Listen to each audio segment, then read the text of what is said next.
muri Zimbabwe ahopo chiuno ozovhura umbe manje omhanyisa Chief Charumbira oti aiwa Chief Charumbira avangamboiti avambori-electiwe kuita president of the Pan-African Parliament hazviiti nekuti aiwa ane ma-allegations ari kumuti sei muchikwanisa kupa munhu akaita so munhu ane ma-deeds akashata munhu ane background yakaipisisa kwazvo itori evidence inotozikanwa nemunhu wese asi anori-electiwa kuita president muri Zimbabwe. Sanapinda mashoko atagwa nahopo chiuno ndokurudzira subscribe ulike utina on the bell icon toboshora ma-updates andokupa pano paZim News Live nokuti anoanyira achiti a Zimbabwean traditional chief who belongs to the Zanu PF and is associated with the violence and violating court orders has been re-elected as president of the African Union Pan-African Parliament with the help of South Africa's ANC ruling party.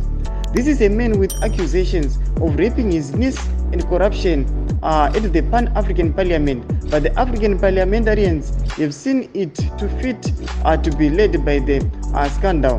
Rape allegations, obviously link rather video rename rape allegations. And actually this is the man who appointed the fake prophet in the gold mafia films, but Africa parliamentarians have elected him gold mafia. Muri Zimbabwe ndo mashoko ari yatagwa pana uopo chingona chiti aiwa parliamentarians aya anoratidza kuti avatofungi vanoelecta munhu akadai sekutete president amene munhu anotungamira vanhu sei iye ane ma-allegations kana kuti zvinhu zvakashata zvinomutevera. Muri Zimbabwe tudze munoti kudii pamusoro penhau yaChief Charumbira iyi aiwa vanoratidza kuti vari kunzi ndeve Zanu PF. Pinai comment section medu mutudze mafungiro enyu aiwa musakangana usubscribe ulike utina on the bell icon pamoja na updates andokupa pano paZim News Live.